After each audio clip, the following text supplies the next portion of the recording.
I did a cannonball or a can opener into the pool and hit my head. And then so basically what ended up happening was that they kept partying and I just floated to the bottom of the pool.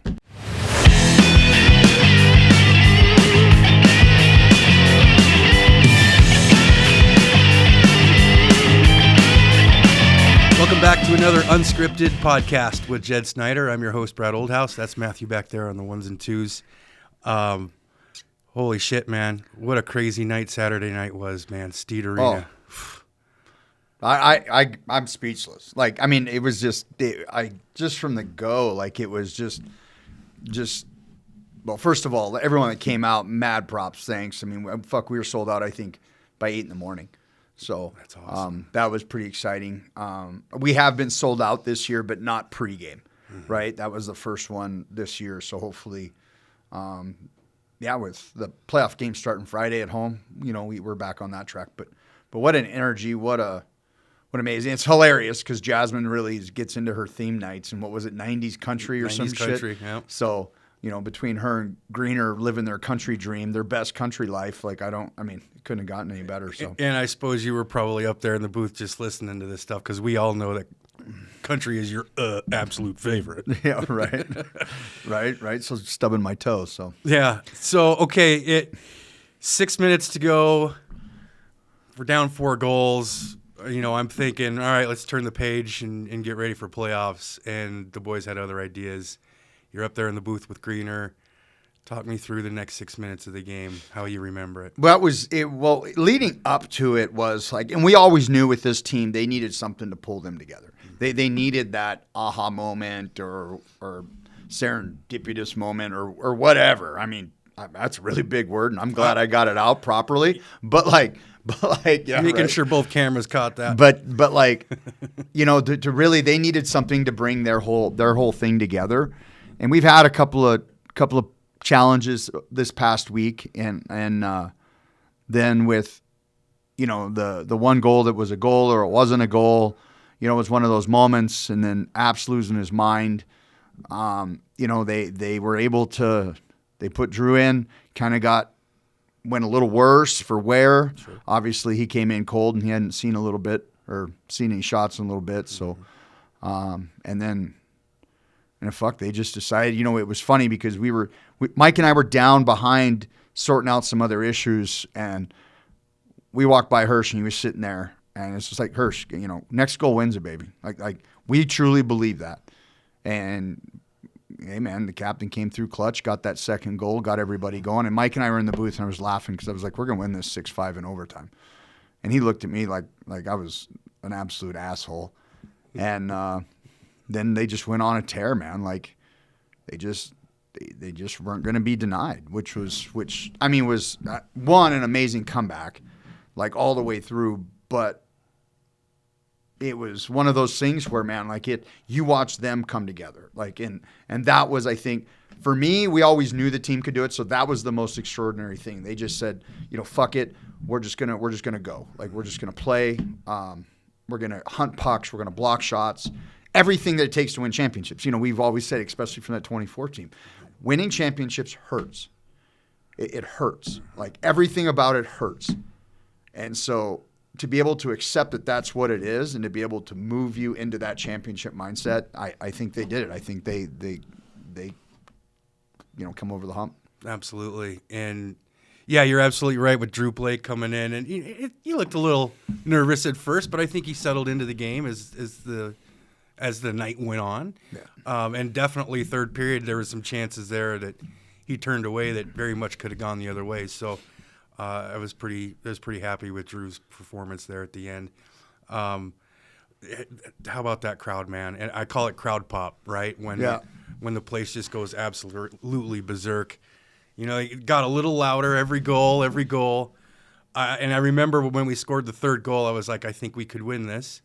I didn't say that out loud, but I didn't want to jinx it. Yeah. Mr. 6'5" over here.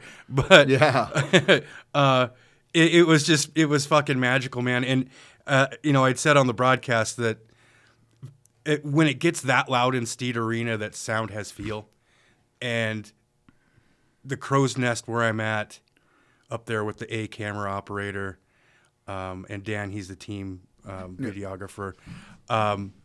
It was vibrating. Mm-hmm. It was literally vibrating. And I remember looking over at Tanya, and she's looking at me, and I'm like, whoa. I'm like, I know. It's fucking moving. And Dan's just chilling because he's like, it's been doing this 100%, for years. 100%. So it was just, man, it was absolutely incredible to watch and to witness this group of guys that at the beginning of the year struggled with injuries and everything else under the sun there for the first half, and then to come back healthy, strong, and in that game show the resilience that they have and the potential that they have, and seeing them reach it in real time was fucking spectacular. Yeah, there was actually people. We had our team meeting for Steed Arena yesterday, and Ryan, and all you guys know Ryan Rinkin with Ryan. Ryan, he was actually talking with people. Excuse me, at the game, or like later on the next day or whatever, and people left. Yeah. Like, you wouldn't know by the amount of the crowd, but like, Right. but people left when it was 5-1, and it's like, man, that's, and I can see why, Sure. you know, but man, like, you missed out. Like, you missed out on something pretty cool, and to be able to reset the mechanism right before playoffs and grab momentum and create that momentum, and because I'll give it up to Bozeman, man, they could have came in and been donkeys. But they weren't. Right. They came in and they played hockey. And the first period, like, they were good. Very much so. You know, they were good. Like, it's one of those things because you look at that effort and it's like, if they gave that effort all through the season, they'd have been a playoff team. You know what I mean? 100%. And so, you know, to be able to see them end their season, like, working that hard was a testament to that organization and what Perkins has there, you know. 100%. Because they didn't have to do that. Right. But they did, and they got a goal. They got 2 goals. They're like, holy shit, we're in this, and they started playing hockey. Well, they were playing hockey, but then they just continued and they battled all the way through. Like but I think that when people get up on the Helena Bighorns, they know that they have to keep playing because there's always that potential of losing it. 100%. And so I think that was, you know, they. After that third goal, they were playing not to lose as opposed to playing to win, and you saw that the way that they were collapsing in their zone. Mm-hmm. Now, our guys did a great job keeping pucks in, putting pucks at net, right. You know, creating traffic, doing all the right shit. But like Bozeman got back on their heels, and they were almost expecting it, but they were playing to not lose. And anytime you go into a defensive posture like that, like, you're in trouble, you know, especially because it's like you have to create momentum, and you're not creating momentum by collapsing in your zone. Like, you got to get pucks deep in the other side, and you got to make the other team work as well. 100%. Well, you're absolutely right. They were, first of all, shout out to the stellar goaltending of Jack Ryan. Holy shit! I mean, that game could have easily been 25 to fucking nothing. We still outshot him 2-1. We sure did, but he was on his head all night. And like you said, at least for the first 2 periods, Bozeman was really collapsing in on our attack. You know, they're blocking shots. I mean, how many of our shots went into fucking shin pads? You know what I mean? Yeah. Like, they were doing those things, and they probably just ran out of gas. Like, you could tell our team is very well conditioned. And you start.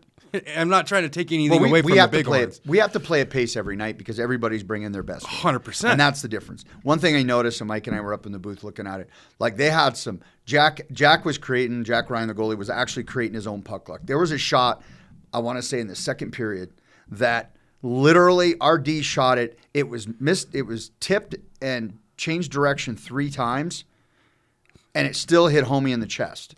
And, like, you look at something like that, like, usually one tip or one misdirection or whatever, or redirection is a goal. 100%. And, like, this thing went, like, stick, shin pad, skate, and it still hit him in the chest. And it's like, that was just, like, his effort and the way that he worked throughout the game was creating that luck for him. He could literally, he made some amazing saves, but there was others where he had no idea where the fuck it was going. He was just in the right position, went down his butterfly, and he was playing the percentages, and it hit his ass in the chest or the shoulder, and he's like, oh, fuck, there it is, and covers it, you know? Yep. So, he just was on point, and his team was able to rally around it. You know, they would defend off wave after wave after wave, go down, you know, get a power play or get something like this, create a little momentum, and they were able to capitalize early on it. For sure. So, hell of a way to end the regular season and kind of send us off into playoffs. So by the time people watch this, it's Thursday, not Friday. Consistent listeners will know that there's been a change this week. Yeah. How come we're not having this podcast come out on Friday, Jed? Well, because apparently the Dropping Bombs episode's coming up. That's right. With Bradley. So that's pretty exciting. That's supposed to be dropping, I think, 10 o'clock Friday morning. Mm-hmm. I haven't got anything email related saying it's different. Okay. So I haven't heard anything about that. So that'll be exciting. We talk a lot about Nitro Alpha. We'll talk about some of the stuff we've launched with that, and then we get into hockey conversations, which is pretty cool. He's a big proponent of bringing fighting back, which I think we all are. I think that it's I think we can. Anybody that's a hockey guy will agree that it brings a level of calmness to the game. It protects the higher end players, and it can also change a game, and it can set messages. Where, especially with the way the NHL has gotten faster over the last 20 years, they took out two-line pass, they took out clutching and grabbing, so guys can go really, really fast. Mm-hmm. So now a stupid trip or something like that can cause massive damage. Guys going on the board so fast, know. So, we talked about like Sidney Crosby. If he would have played back in the early 90s and had somebody like that, like a legit guy, like he probably wouldn't have had his 12 concussions that he's had. Sure. You know what I mean? Because one guy would do something dumb and they'd have to own it. Like you look at Stevie Yzerman, guys like that. Fedorov, when Detroit had Probert and Kosar. Mm-hmm. If you guys don't know who that is, just Google Bob Probert and you'll see a highlight reel. It's pretty much unbelievable. 100%. Yeah. So I think in the pilot episode of we called it Unscripted or Uncensored, I don't know. It was unbelievable. That's all I know. Yeah. We kind of touched a little bit on some of the behind the scenes, right? About you going down there, you're in Vegas, you're recording this. But like this is a big deal. This is a guy that, he talks with names, right? Yep. And, you're sitting in the chair where some of the names have sat, Yep. So what's that like being in that environment that, you're having a great conversation with Brad and you're just in this moment. What's that like? It's pretty cool. Like I said, it's one of those things to where, with an exception, I think we discussed this on our first one. Mike, you and I did a podcast that never left. That never left the room for a number of reasons. Probably shouldn't do your first pilot shit face, but hey, whatever. I mean, it's neither here nor there. We had a lot of fun though. But outside of that, usually you get into these things and it's like I refer to it as like driving. Like you just get your driver's license and you learn to drive on mom's station wagon, where I got my driver's license and got an F1 car. So it was a little bit overwhelming. I'm not going to lie, like sitting in there. And unfortunately, hopefully he was able to get some really good material out of it, because I felt like kind of a fucking stumbling buffoon in my conversation with him. But I think we got some good points. But the information and the marketing stuff that we had beforehand, because you go into the thing and you sit in his conference room and he comes in and anybody that doesn't know Bradley, he created Lightspeed VT, virtual training. Lightspeed VT is, if you look at, he's had it for 25 years. So like you look at any online platform that's an educational platform. I'll use the one that comes to mind for me is like Grant Cardone with his real estate platform, where there's an avatar talking and it walks you through a process and has video clips and all that. That was basically pioneered by Lightspeed virtual training. So that's where he got his start, was in creating these educational platforms for companies to go in and train their employees, sell products, gotcha, all that stuff. So anything that goes in and does, whether it's an HR video with a company or a sales video with an interactive sales thing, that was pioneered by Lightspeed VT. So that's Bradley's company.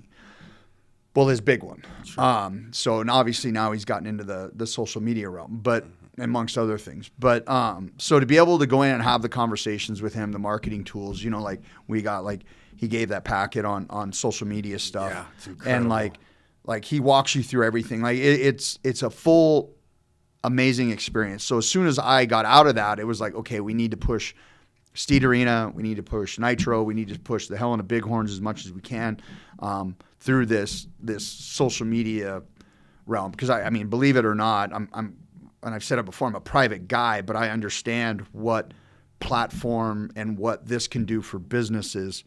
And it's virtually with outside of some stuff. Like, we started this podcast because you got the equipment, we have the equipment, Steed Arena does. We just combined it and basically cost us nothing to get this going. You know, social media takes a little longer once you're going, sure. but like at the end, it's a free platform, and so to be able to not push your brands and not be able to do it that way, I realized the value and not missing the value by not doing it. So being in there with him and seeing this was really got me to be like, okay, the businesses need to step up their game. Like, Jasmine does a really good job on our social media with the Bighorns. And like I said before, the Bighorns are what they are, but Steed Arena and Nitro needed a bump. Matthew does a really good job with Steed Arena, but at the end, we still needed to kick it up a notch. So we brought in like Rinkin with Ryan. That's been a smash hit. For all you guys know, the next one, you're going to have a special guest. I believe it's the next one, Matthew, or coming up. So, you all stay tuned for that. I can't even imagine. But like, so really start getting people more involved with what we're doing, because and it's a hard time for me to accept it, and Brad made this really clear. People are interested. Like, they are. Like they're interested in, and you know, me, I don't think anything rink related is that interesting, except having a good product for people to come skate, have fun, and grow hockey and grow anything ice related. But like, people are interested in like Zambonis. People are interested in what Ryan actually does, and Mitch and Phil, and you know, it's like there's actually a place for this. Like, and it brings people in. It creates interesting content essentially, and people feel like, hey man, that's pretty cool. What are they doing next? You know, and it brings attention to the brands. And so having that conversation and put it in terms of that with Brad, and having him explain kind of how it goes before the podcast, you know, at that point, I'm getting ready to go into talk, and we've already spent an hour and a half discussing. A lot of it was Nitro and Steed Arena. So going into the podcast, like I'm fucking drinking out of a fire hose going into this thing. So I don't know. We'll see what the podcast is. I mean, obviously there was conversation. It was good conversation. Unfortunately, I don't know what was usable, what isn't. Maybe it's fucking 8 minutes. Maybe it's 20 minutes. We talked for an hour. So I don't know what they're going to use.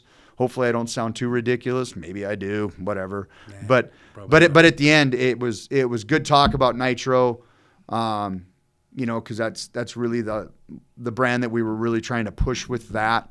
And then Steed Arena, but obviously it all goes back to hockey and talking about Bighorns and stuff, which is really exciting, because obviously even getting, you know, the Bighorns more recognition on a worldwide level, because I think Brad's got like YouTube subscribers like 500,000 or something, but yep.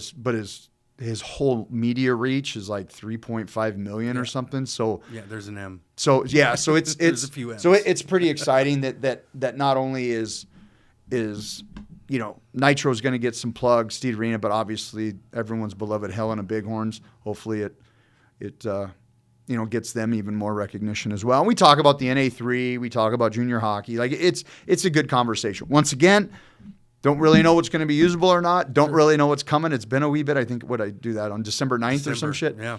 So I don't know. We'll see. It'll be exciting to see what they use, what they don't use. But what an amazing experience. For sure. I think maybe next week we'll just do a quick recap of it, right? And we'll be able to know what was said and how it went. And so, you know, there'll be an audio version, and there's also a video version, obviously, right? So make sure you go find Brad Lee on Dropping YouTube, Bombs. Dropping Bombs. And yeah, I'm pretty excited to see that, man. Like, it's a big deal, man. Like, I get the, you know, from the behind the scenes footage and everything that you guys have shared on your social medias. Like, I see his setup, and I'm like, oh man, how cool would that, being the tech nerd that I am, Yeah. right? I'm like, oh man, how cool would that be? But the fact that, we have, like you said, between the equipment, between both of our companies, that we can just up and just do this now, like, is pretty damn cool. And it seems like people like it. Like, people are like, what time does the episode drop again? What did you guys talk about? So the people are interested. And it's pretty neat that you and I can have a conversation every Tuesday morning, and No, for sure. people are actually listening to For it. sure. And it's like I said, it's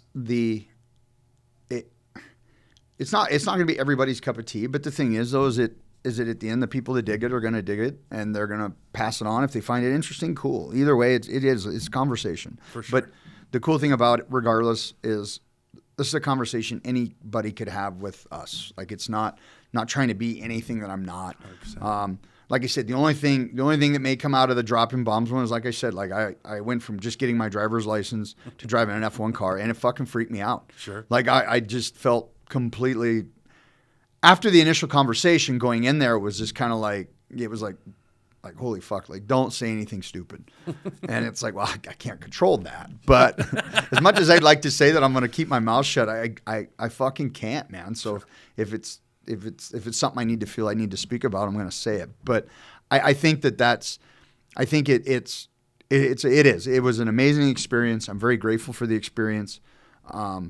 So I guess we'll see. Like I said, it was having the ability to, put a couple of small businesses in Helena, Montana on that level, and be able to do it, is pretty cool. I just hope that out of it comes, some acknowledgement of all that we're trying to do here, especially from, everything that we've talked about, from the sports related stuff to everything that the rink's trying to do, what the Bighorns are about. We can just go about, community-based shit. Like, look at the check that was presented to Helena Figure Skating for them to help with the Bighorns and the partnership. The jersey auction stuff goes to them. And, they got a check for $13,000 to help their club, and that's a lifeline for them. So, like, to be able to see that, like, once people get in, and, like, anyone that maybe hasn't heard about the Bighorns or Steed Arena or Nitro Alpha Development, see through Brad's reach, be able to see, like, wow, this is pretty cool shit. Maybe it helps out getting players for the Bighorns. Now you're attracting a different level. Maybe it helps getting new business partners and new clients for the rink because people just want to be a part of it. Obviously with Nitro, maybe it gets people, helping out, or not helping out. That's kind of the wrong word, but more so like buying into what Nitro's about, getting the downloadable PDFs, scheduling virtual training with Randy, through Ran Training, which we're launching next week. There'll be a third thing for Nitro where it's virtual training. You just go in, it's a 12-week program. There's different levels to where it's Zoom calls, in-person stuff if you want it, all this stuff. So to be able to have, just a couple more eyes on that, and maybe it brings in collaborators that want to, be a part of it and partner up and do some cool shit. Because I've worked with the 10X group and Brandon Dawson and those guys for earlier on not this year, but the previous years. And one of their biggest pushes is collaboration is the new currency. And that's 100%. We're never going to get where we want to go without bringing the right people on board and being able to pull the same rope. So when you're sitting here listening to these guys I think Dawson scaled 3 companies to over $100 million in 3 years. So like he just talks about it, and it's like, okay, when these guys speak, you listen. And it's like, well, okay, well, getting on Brad Lee, maybe what we can do is create a buzz about people wanting to collaborate with the entities that we have here. And so, or maybe they just want to laugh at some ridiculous shit I say. I don't know. But at the end, yeah, man, anything we can do to put what we're trying to do in Helena on the map is a win-win. And to your point about being able to come in and do the podcast just with what we're doing between Social Flicks and Steed TV, yeah, that's a luxury most people don't have. Sure. But at the end, I think we always knew this is where we were going to go. So whether we talked about it, subconsciously knew it, because after we did the first episode that never aired and never will air, which is hilarious. It's a tragedy. It's a fucking tragedy. But to go from that and knowing, okay, we're going to shelf this project, there'll be a time for it coming back, and now we've been able to. you know, especially after going and doing that and seeing how valuable, you know, this platform can be in one putting out what you want to do, you know, what you want to do, where you want to go, and explaining to people like what it is you're trying to do. Cause like I said, outside of this platform, like I keep a lot of shit to myself just because of the fact I'm busy and it's really not whatever. But you know, when people can actually listen to what your vision is, your intent is, where you want to go with certain things, how you want to expand, whatever you want to do, and be able to, oh, okay, well, that makes sense why it's this way, you know, because a lot of people can't, if they don't know what's going to happen, they're just not going to get too far past the end of their nose, right? They're just going to see what's in front of them, even though anytime you're in a situation like this, once again, whether it was use the Bighorns as a prime example, you know, when Mike and I came in here with that, we had a 5-year plan. We knew we were going to win a national championship within 5 years. And it's like, okay, how do we get there? It's like, well, we're going to piss a lot of people off really fucking fast. So here we go. Let's just pull the Band-Aid and get it over with. But then again, too, people don't see the vision. And really at the end, do you want them to? I don't know. But I think it helps because it's that fine line between sharing vision, sharing intent with people, and then having them look at you like you're an idiot because they can't see it. Well, that's fine. So it's that fine line. So be able to get on a platform like Brad's that is based on people that are curious, that are open-minded based on certain things, or maybe they just want to get on there, listen to them and you know, motherfuck the whole, whatever episode is, because there's those people too. Sure. But being able to put it on that platform where people can go in and see like, okay, this is bigger picture shit. And so, maybe getting on there too will bring other people to collaborate, to see that, to listen to our stuff. Okay, where are these guys at? What are they doing? And then, you know, that aligns with that collaboration piece. That's really awesome. That collaboration piece, and you don't have to talk about it if you don't want to, you know, but sounds like, you know, Brad was able to make a couple of cool introductions to you based out of the conversations that you had that day. Yeah. And you're already in talks with people who are interested in what you're doing. So yeah. That's really, really awesome how those opportunities happen because you stepped outside your comfort zone. Let's be honest, right? Like every day. Yeah, absolutely. So, and I've always said you've had an interesting story, and I going back to I know we keep referring to the first episode that will never air, but I mean, I knew that from early on, if we could get you uncapped, unscripted. See what I did there? Yep. Ding. Unscripted. That like people could see the real Jed and connect with him because that's really like that's what drew me to you personally. Is just that you're just how your energy is, right? You tell it like it is. You know, it's not going to be everybody's cup of tea, but fuck it, that's all right.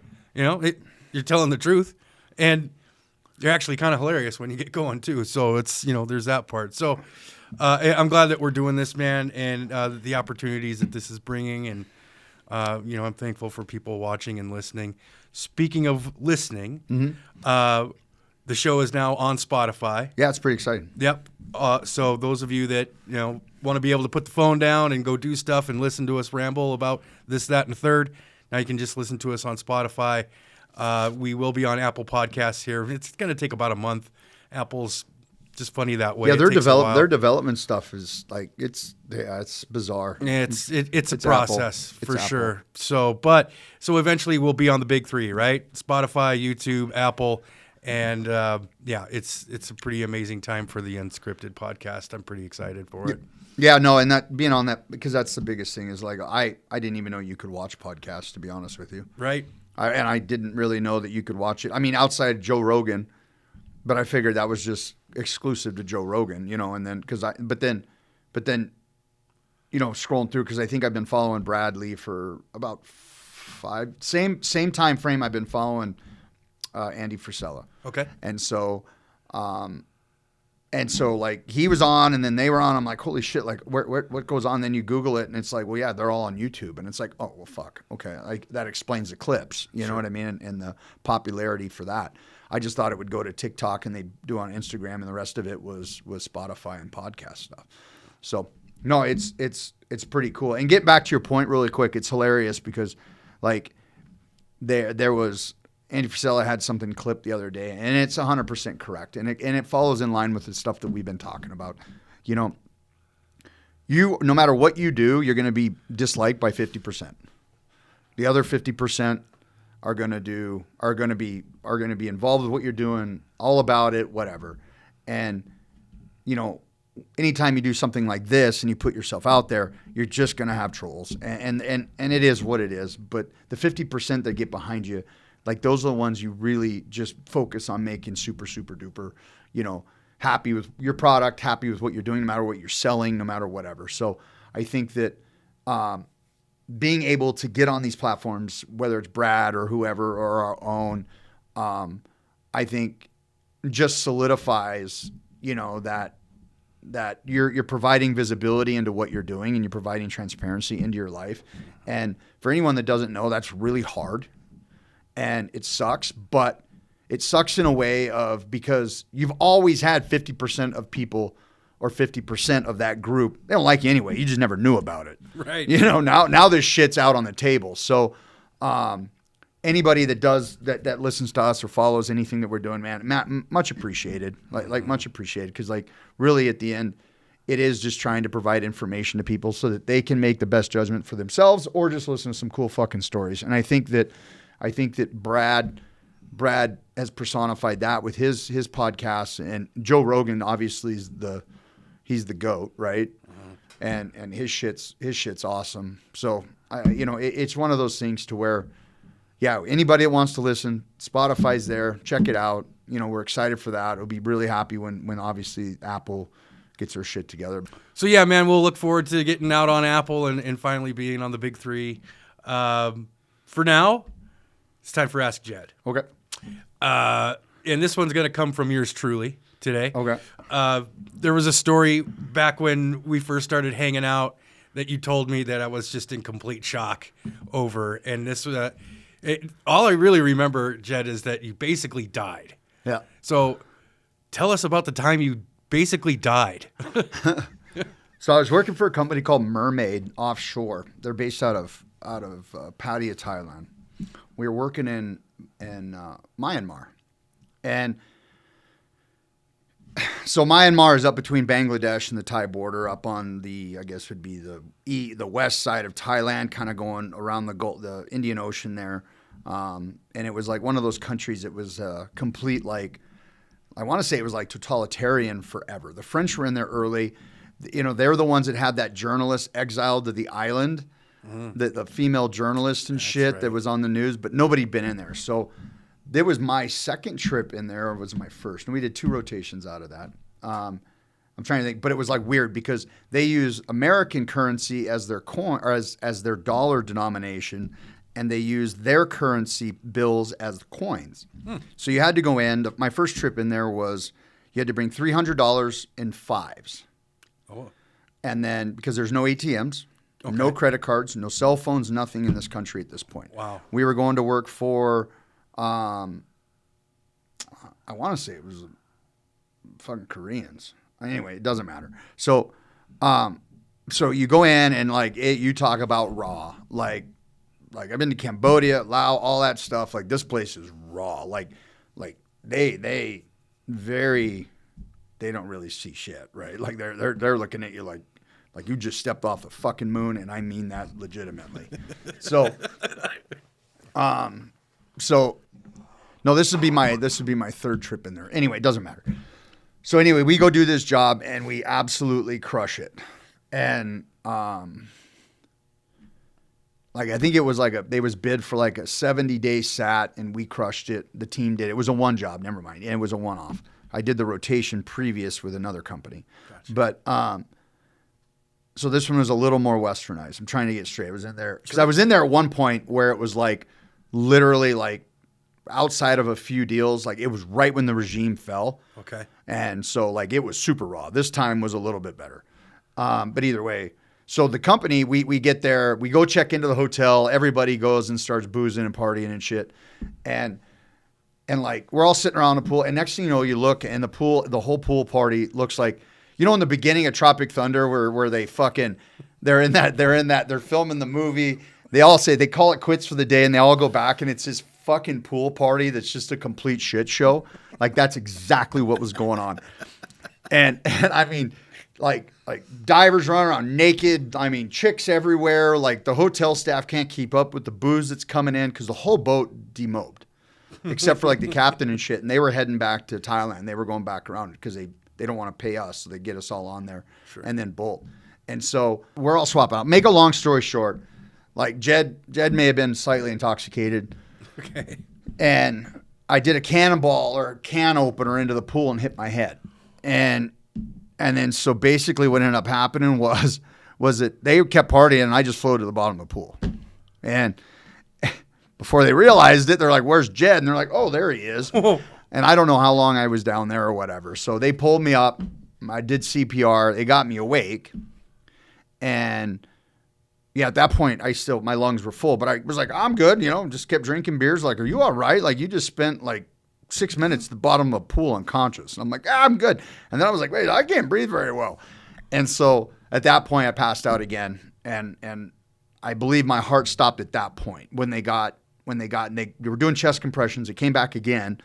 And then they were loading me up on the ambulance. And at that point, because I had a big cut across the top of my head, they were going to put me in the ambulance. The front wheels broke off. And apparently they rolled me into the fucking bumper of the fucking ambulance. and then they get me back into the car. And obviously this was all told to me. Like, I don't remember any of this. So then we get to the hospital. And somehow I come to again. And then they have, like, I played like fucking Chuck a nurse because I woke up and I was freaked out and like they were trying to restrain me and I was just throwing people and like whatever. So then I had what they called a stress-induced heart attack. Cool. And at that point I woke up in what they called the fucking ICU. And it was me strapped to a bed and I had this tube probably about an inch diameter. It was shoved down into my lungs. And that's what I was breathing out. But no cap on it. It was just an open-end tube. And I just remember waking up and I look over to my left and there was like a stack of like bodies with a sheet over the top of them, like just kind of the top. So it looked kind of like a cake. And they were stacked like head to toe going up. And I just remember looking at it going, "What in the fuck is this?" And well, come to find out, and they weren't in there long, but they were in there at this point when I woke up and nobody was in there. And well, yeah, it's the only room in the whole hospital had AC, and they stuffed me in it. But I could look out to the emergency ward, and and I'm watching the clock. I'm freaked out, but I'm strapped. There's nothing I can do, so I'm just staring at the clock. I'm trying to breathe. I'm drooling all over myself, and then in walks this chick. She shoves a vacuum down there. I'm going, "Oh my God!" And I'm sitting there looking at this thing, and they're sucking the fluid out of my lungs, and then she fucks off. Still, no one's come in to talk to me. And then the power goes out, power comes on, power goes out. And I'm looking across this way and like, I just remember thinking these like the little things that you think about. Like, so it went like, and I'm like, that must have been the emergency area, but I'm over here for some reason, whatever. And so the power would go out and all the nurses would come over and do chest compressions until the power came on.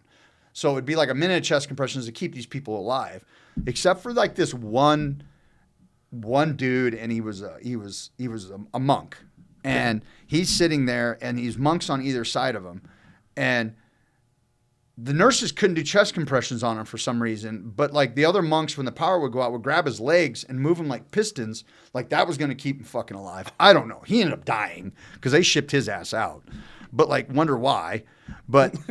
But like you're watching this, and I just remember sitting there and like till everything's going, and then I got discharged and back to Singapore, and whoa, it was so funny because it was like they gave me like these broad spectrum of antibiotics, and I was like, "God damn, man, I don't feel right." Like, you know, like I had 3 days in a hotel we were in Yangon, and we had 3 days in a hotel there, or I did. Everyone else is gone, right? I mean, they shipped everybody out. Gotcha. And I just had, and anytime you go to these countries, you get a handler. And they just basically clean up all of our messes. Okay. And so they put me in this hotel, and they're like, "We pick you up in 30 hours. They give me a time and a date. It's like, okay, cool. All right, sweet. You know, anything I need to know, take your medicine, we'll pick you up. Like, we need to hurry up and get this motherfucker out of the country, right? We don't want him to die here. So, again, they give me these fucking medications. I'll never forget it. I'm looking at it, I'm like, God, I don't feel right. Like dark thoughts. And I've never been that guy to have dark thoughts, like at all. Like, it's just, life is what it is. Just keep on trucking, right? I'm sitting, I'm like, I don't feel. So I WebMD it. And I'm like, and now I'm like 20 hours before I get on my plane. Okay. And I WebMD it, and it's like, and I've never used that shit before as well, because obviously that's completely correct on everything. 100%. I mean, shit. That's the only reason. I'm 7 years away from being a surgeon because of the time I spent on WebMD as opposed to 10. Right. So I was gonna say, I'm 7 years past the time I was supposed to die. Yeah. So anyway, it was that. So I start looking. I look at the pills, and I kind of put, and they're like literally, one is an antibiotic for everything but, like, pick something like tonsillitis, right? And this is just random shit, just something to put it in perspective. And then the other antibiotic covers tonsillitis and everything else but something off the other. It doesn't. So they cross over. They have these huge these huge things that they take care of, but there's like one thing that it doesn't, but this one does. And then is one thing it leaves off from the other one that this one, it's weird, right? Okay. But it's like, it seems hyper redundant. Like just give me one or the other. Sure. You know, because both of them take, like, any sort of pulmonary infection, like respiratory infection, like they both cover it. So I don't know why this one thing that was completely arbitrary, I had nothing to do with me, has an effect.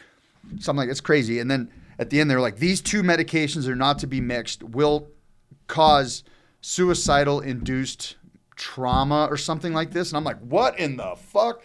And so I was like, I probably should. And I could already feel it coming on. And I'd been on them for about a day.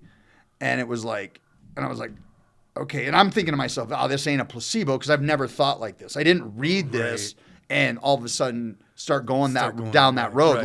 I was going down that road, hence now I'm checking. I'm like, which one should I throw? And they're like, pick one. Literally, a WebMD is telling me to pick one. I just throw one in the garbage and continue on, because I'm like, can you imagine going down this dark route and then getting on a steel tube and flying across the ocean? Like, fuck this.